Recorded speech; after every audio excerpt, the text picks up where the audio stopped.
అలాగే మరొక మాట ఎవరో తెలియంది కాదు, అడ్రస్ చెప్పుకోవాల్సిన అవసరం లేదు. కానీ ఒక మాట మనవి చేసుకుంటే తెలుగుదేశం పార్టీ వ్యవస్థాపకులైనటువంటి శ్రీ నందమూరి తారక రామారావు గారి ప్రియ పుత్రుల్లో ఒకరైనటువంటి మన బాలయ్య బాబు వారి నుంచి సంక్రమించినటువంటి కేవలం అభినయ కళ మాత్రమే కాదు, ఒక యాక్టింగ్ అనేదే కాదు, ప్రజాసేవని కూడా పుణికి పుచ్చుకొని హిందూపూర్ నియోజకవర్గం నుంచి ముచ్చటగా 3వసారి ఎంపికైనడు ఎన్ని హ్యాట్రిక్ విజయాలు అందించారు, ఎన్ని చిత్రాల్లో మనకి తన యొక్క సామర్థ్యాన్ని చూపారో మనకు తెలియందే కాదు.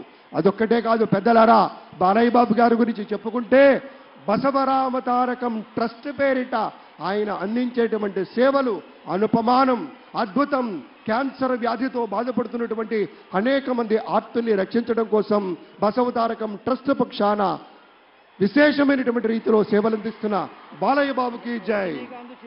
అలాగే మన తమిళనాడు నుంచి ప్రత్యేకంగా విచ్చేసినటువంటి గౌరవనీయుల శ్రీ రజనీకాంత్ గారు విచ్చేశారు, నిరాడంబర యోధుడు. అలాగే మన పెద్దలు మెగాస్టార్ శ్రీ చిరంజీవి గారు విచ్చేశారు. స్వాగతం పలుకుతాం గట్టిగా మన మెగాస్టార్ చిరంజీవి గారికి. అద్భుతం. ఆత్మీయ ఆలింగనాల నడుమ సహేతుకమైన సప్రమాణికమైనటువంటి రీతిలో ఆ వినయం చూడండి మన రజనీకాంత్ గారిది. ఎంత ఎత్తుకెదిగినటువంటి గొప్ప కళాకారుడు అయినా కూడా వదిగి ఉండేటువంటి ఆ మహనీయులందరికీ స్వాగతం పలుకుతూ ఉన్నాం. It gives us great pleasure to welcome Talaiva superstar Rajnikant garu and Lata Rajnikant garu to Andhra Pradesh for this momentous occasion.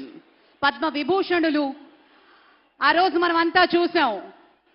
పుత్రోత్సాహం తండ్రికి ఏ విధంగా ఉంటుందో మనకి తెలియదు, కానీ సోదర ఉత్సాహం ఆ సాష్టాంగ నమస్కారంలో మనం అంతా వీక్షించాం. ఆప్యాయత, అనురాగం, అనుకున్నది సాధించి పవన్ కళ్యాణ్ గారు సోదరుడు మెగాస్టార్ గారికి సాష్టాంగ నమస్కారం చేసిన తరుణం మనందరి కళ్ళల్లో కూడా నీళ్లొచ్చాయి, ఆనంద బాష్పాలు వచ్చాయి.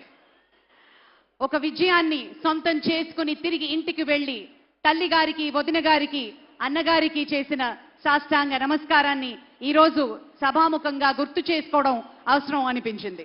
It gives us great pleasure to welcome all the dignitaries across the world. ఇప్పుడు ఒక సాంస్కృతిక అంశంలోకి వెళ్లే ముందు ఒక ఆడియో విజువల్ ప్రెజెంటేషన్ ప్లే చేయవలసిందిగా టెక్నికల్ టీమ్ ని రిక్వెస్ట్ చేస్తున్నాం. ఏవి ప్లీజ్. ప్రజల నుదిటి రాతను మార్చిన నాయకత్వం శ్రీ నారా చంద్రబాబు నాయుడు. చిత్తూరు జిల్లా నారావారిపల్లి